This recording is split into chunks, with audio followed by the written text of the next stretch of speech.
오늘 말씀에 보니 다윗이 이르되 사울의 집에 아직도 남은 사람이 있느냐라고, 여러분 사울의 집안에 사람들을 찾기 시작하면서 내가 요나단으로 말미암아 그 사람에게 은총을 베풀리라. 사울에게 있어서는, 다윗에게 있어서 사울이란 이름은 아픔이고 슬픔이고 상처고 괴로움입니다. 다윗은 사울의 집안을 돌아보고 싶은 마음이 없었을 겁니다. 그러나 오늘 사울의 집안을 돌아보겠다고 말합니다. 사울은 다윗에게 영영 씻지 못할 상처를 줬습니다. 다윗을 평생의 대적자로 삼고 다윗을 향해서 창을 던졌으며, 단 다윗을 도왔다는 이유 하나만으로 제사장 85명을 다 죽였습니다. 다윗이 그 소식을 들었을 때 너무 괴로웠습니다. 나 때문에 제사장 85명이 죽었습니다. 그래서 다윗은 도망친 겁니다. 내 주위에 사람들이 있으면 다 다친다. 그는 외롭게 살았습니다. 도망자의 삶을 살았습니다. 사울을 생각하면 너무 큰 아픔이고 상처입니다. 그런데 사울의 아들 요나단이 있었는데, 요나단 다윗을 너무 사랑했습니다. 다윗 또한도 요나단을 사랑했습니다. 다윗이 궁에 있었을 때 아버지 사울은 광기 어린 행동을 합니다. 다윗을 향해서 창을 던지려고 할 때 그때 몸으로 막아줬던 것이, 아버지의 그 광기 어린 행동을 제지했던 것이 바로 요나단이었습니다.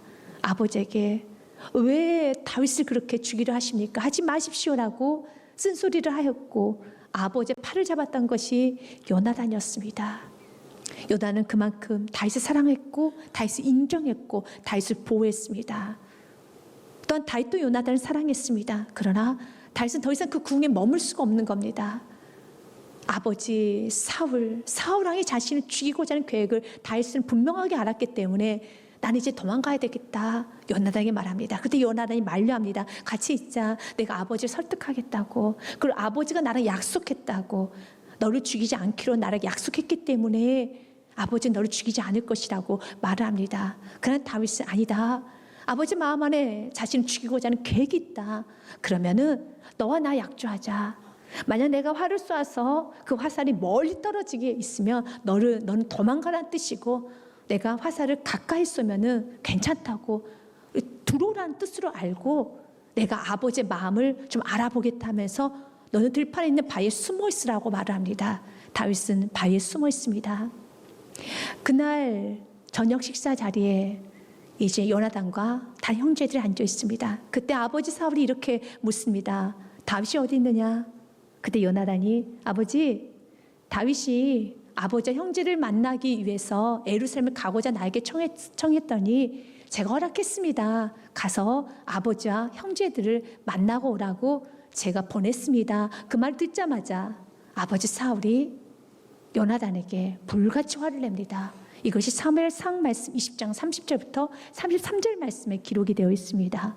사울이 요나단에게 화를 내며 그에게 이르되 폐역무동한 계집의 소생아, 내가 이새의 아들 택한 것이 내 수치와 내 어미의 벌거벗의 수치됨을 내가 어찌 알지 못하랴. 31절 말씀에도요, 이에 이새의 아들이 땅에 사는 동안은 너와 내 나라가 든든히 서지 못하리라. 그런즉 이제 사람을 보내어 그를 내게로 끌고 오라. 그는 죽어야 할지니라 한지라. 아버지의 마음을 알았습니다. 그래서 요나단이 말한 겁니다. 도대체 아버지, 다윗이 무엇을 잘못했기에 다윗은 그를 죽이려고 합니까? 왜 다윗을 죽이려고 하십니까? 라고 말합니다. 요나단이 그의 아버지 사울에게 대답하이되 그가 죽을 일이 무엇이니까? 다윗을 두둔하자 이제는 요나단을 향해서 창을 던집니다.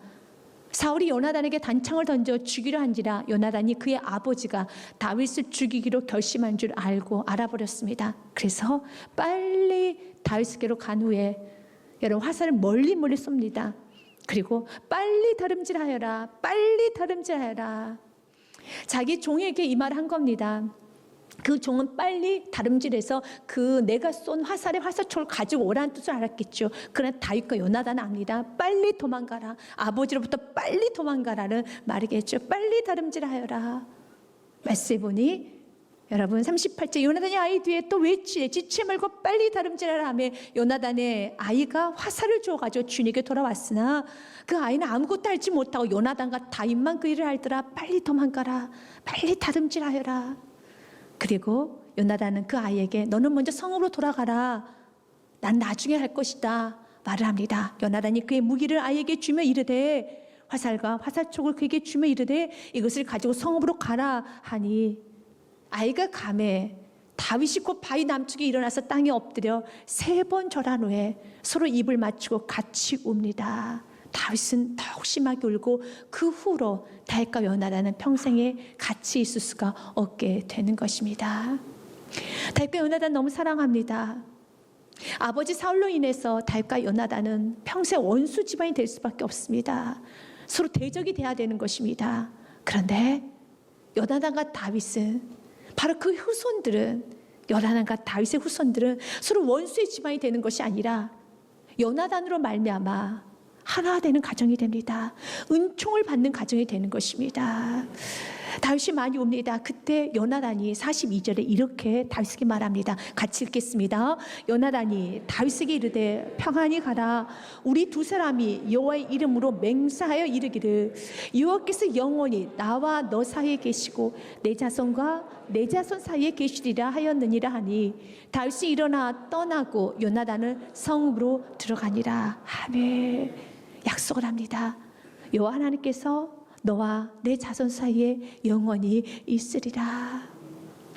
그래서 오늘 성경에서는 요나단으로 말미암아 내가 사울의 집안에게 은총을 베풀리라.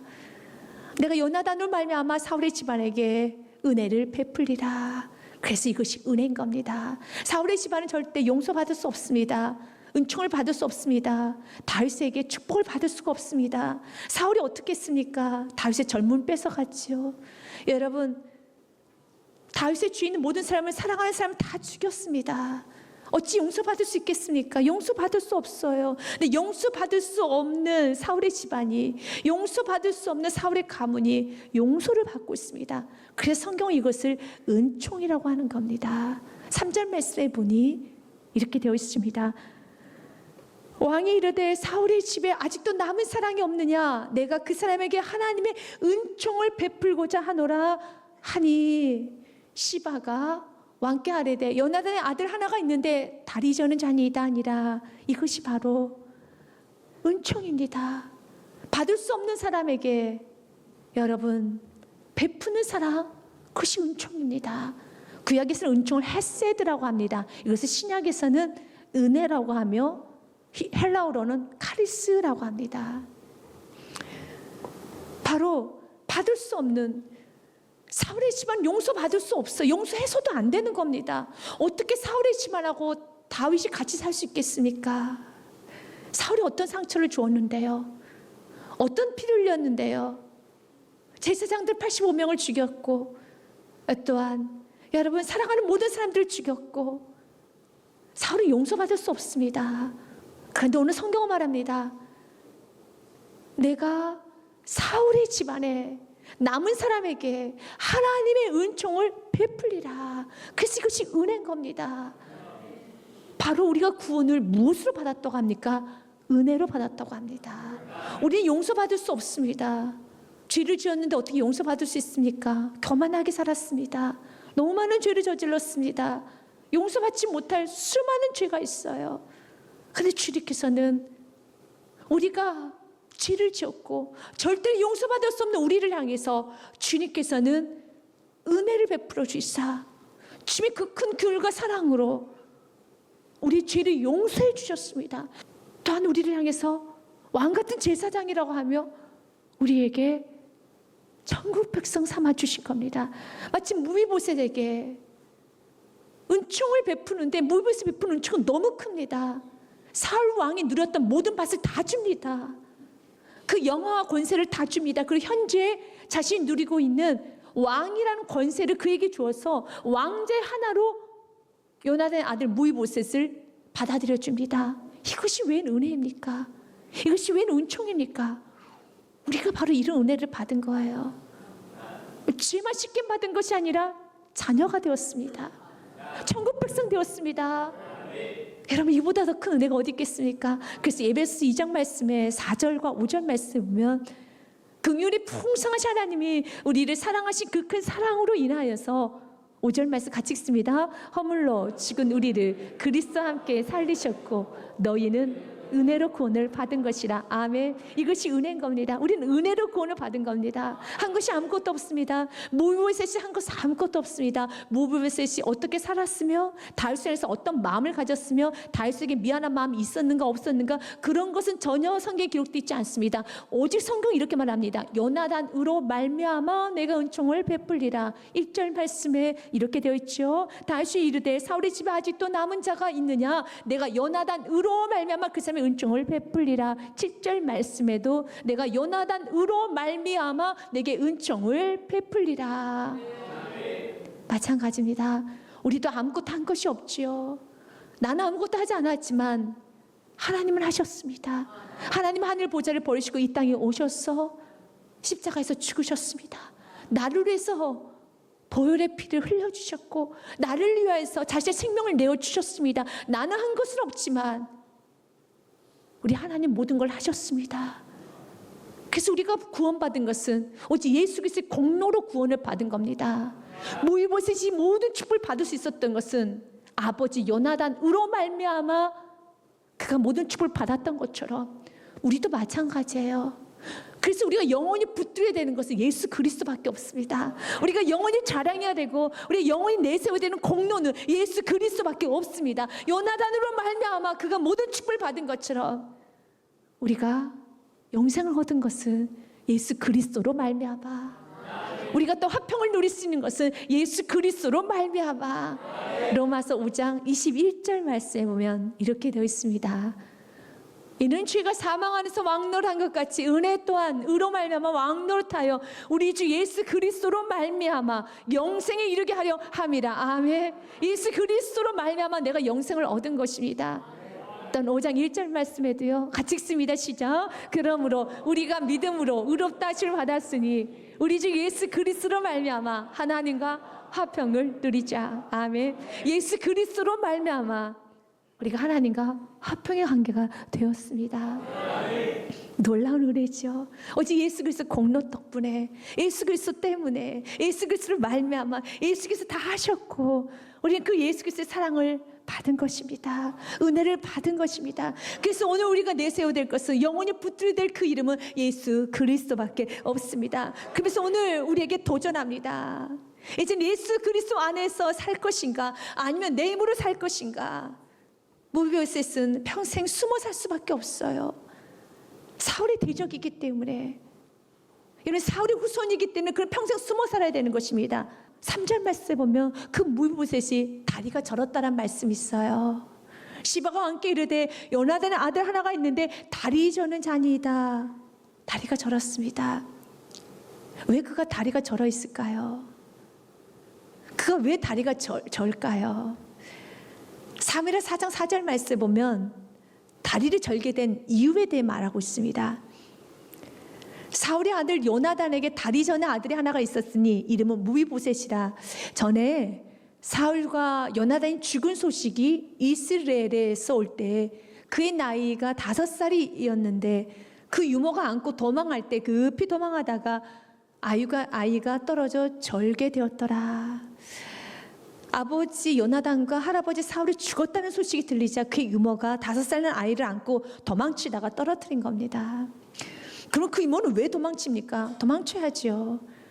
사울이 다윗에게 어떤 나쁜 만행, 악행을 저질렀는데요. 그건 다 아는 사실입니다. 그리고 지금 누가 왕이 되고 있습니까? 다윗이 왕이 되고 있습니다. 살려면 도망가야죠. 이게 현실입니다. 유일한 사울의 후손이기 때문에 다윗 입장에서 보면, 다윗 가문의 입장에서 보면은 여러분 사울의 시기 때문에 없애야 돼요. 언제든지 다시 왕으로 추대할 수 있는 그런 조건이 되는 사람이기 때문에, 조건이 되는 아이기 때문에 죽여야 되는 겁니다. 그래서 살고자 도망간 겁니다. 그러다 떨어진 거예요. 그런데 우리는 압니다. 다윗은 사울 왕가의 사람들을 죽이고자 하는 마음이 없었어요. 그런 계획이 없습니다. 오히려 축복을 하고자 한 것이죠. 은총을 베풀기 위한 거죠. 무비보셋은 몰랐어요. 사울의 집안 사람들은 몰랐어요. 우리 가정에, 이 저주 가운데 있는 이 가정에 요나단의 헌신이 있었다는 걸 몰랐어요. 요나단의 약속이 있었다는 걸 몰랐어요. 그래서 몰라서 도망간 겁니다. 그래서 우리 지금 오늘 말합니다. 이제는 도망치는 인생을 살 거냐, 아니면 제대로 알고 하나님의 권세를 누리는 인생을 살 거냐, 오늘 우리 지금 우리에게 묻고 있다라는 것입니다. 도망쳐야죠. 죄를 졌으면 도망쳐야죠. 죄는 도망가야 되는 겁니다. 잠언 28장 1절 말씀에 보면 죄는 무조건 도망친다는 말씀이 있어요.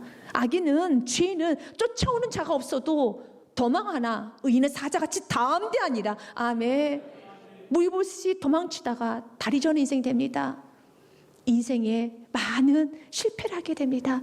사단은 끝없이 우리를 도망치게 하죠. 넌 죄가 있으니까, 넌 죄가 있으니까 죄의식 가운데 살게 합니다. 죄책감 가운데 살게 합니다. 넌 죄가 있잖아, 도망치라고, 하나님부터 멀리 도망가라고. 그러나 사랑하는 여러분, 우리 하나님은 우리 죄를 다 용서하여 주셨습니다. 예수님께서 나를 구원하셨을 때, 내가 예수님을 나의 구원자로 영접했을 때, 예수의 보혈의 피가 나의 죄를 씻겨주셨다는 그 믿음으로 예수님을 나의 구원자로 영접했을 때, 그 죄는 과거의 죄도 씻겨졌지만 현재의 죄, 미래 나의 모든 죄를 다 용서하셨음을 믿으시길 바라겠습니다. 그 믿음이 없이는 여러분들 항상 도망치는 인생을 살아요.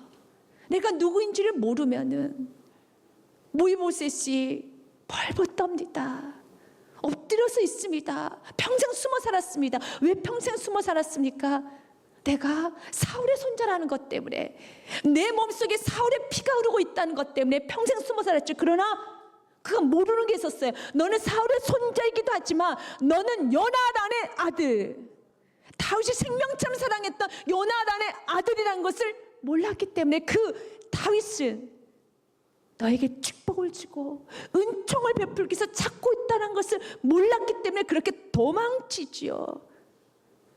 사단은 끝이 우리를 도망치게 합니다.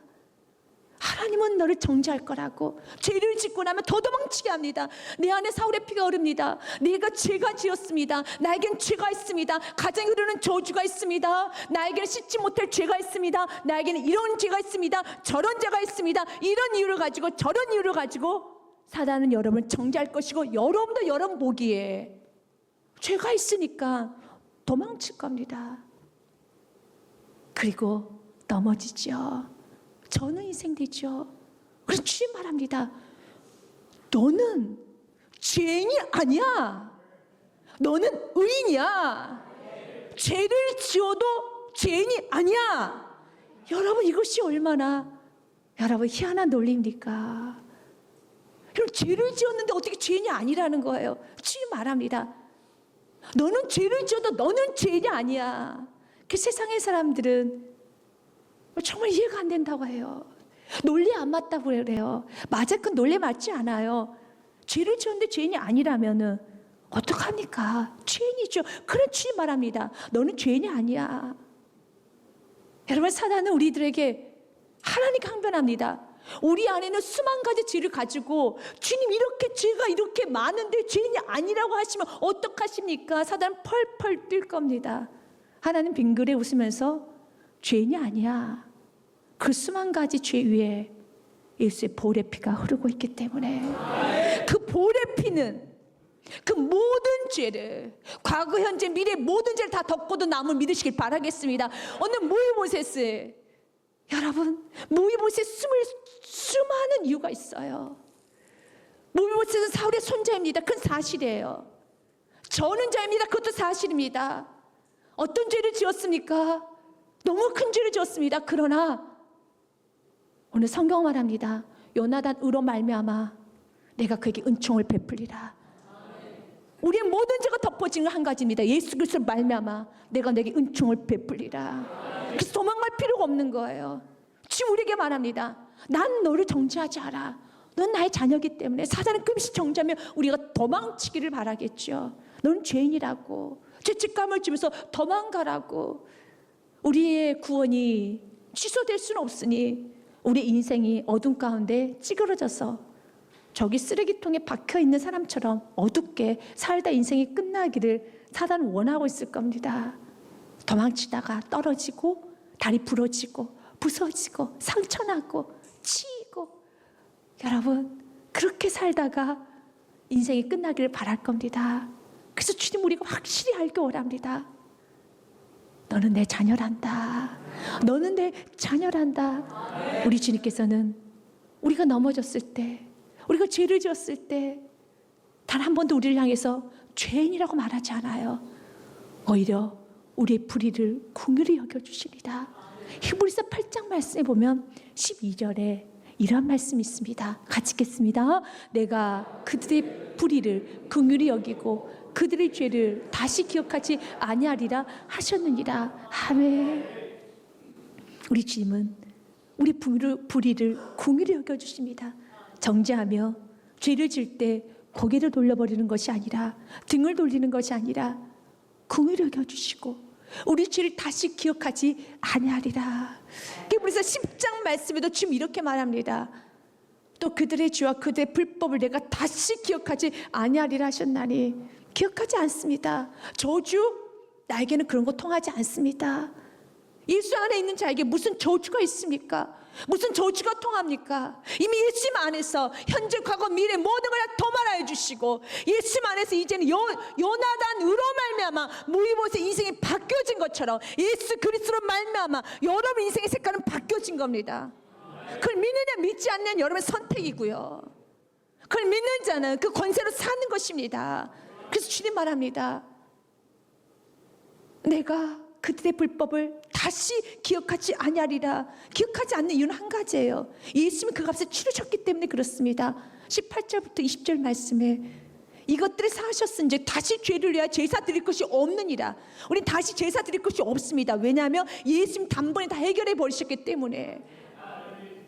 19절 20절 말씀, 그러므로 형제들아 우리가 예수의 피를 힘입어 성소에 들어갈 담력을 얻었나니. 아멘. 예수의 피를 힘입어 성소에 들어갈 담력을 얻었나니. 20절 말씀 같이 읽겠습니다. 그 길은 우리를 위하여 휘장 가운데로 열어놓으신 새로운 살 길이요 휘장은 곧 그의 육체니라. 아멘. 예수께서 육체가 찢어지심으로 우리에게 살 길을 열어주셨습니다. 그래서 오늘도 우리가 붙들어야 되는 것은 예수 그리스도예요. 여러분, 요나단으로 말미암아 사울이 누렸던 부귀영화를 누리게 됐고, 다시 누리고 있는 권세를 다 누리는 것처럼 우리가 예수 그리스도 안에 있으면, 예수 그리스도를 말미암아 우리가 짐처럼 느껴졌던 가정도 인생도 나의 모든 것은 다 축복으로 바뀌어지게 됨을 믿으시길 바라겠습니다. 그래서 고린도후서 5장 17절 말씀 보면 귀한 말씀이 선포가 됩니다. 예수 그리스도 안에는 여러분 사울 자체는 무거운 짐이에요. 그러나 사울 자체가 무거운 짐이 되어버린 것이 아니라 축복으로 바뀌어버렸죠. 그의 부귀 권세가 다 누려지게 되는 것이죠. 마찬가지로 예수 그리스도로 말미암아 예수 그리스도 안에는 새롭게 될 믿으시길 바라겠습니다. 새로운 피조물이 될 믿으시길 바라겠습니다. 이제 여러분의 사업장은 새로운 사업장이 됩니다. 예수 그리스도 안에는 여러분의 인생은 새로운 인생이 되는 겁니다. 새로운 가정이 되는 겁니다. 같이 읽겠습니다. 누구든지 그리스도 안에 있으면 새로운 피조물이라. 이전 것은 지나갔으니 보라 새 것이 되었도다. 아멘. New things. 보라 새 것이 되었도다.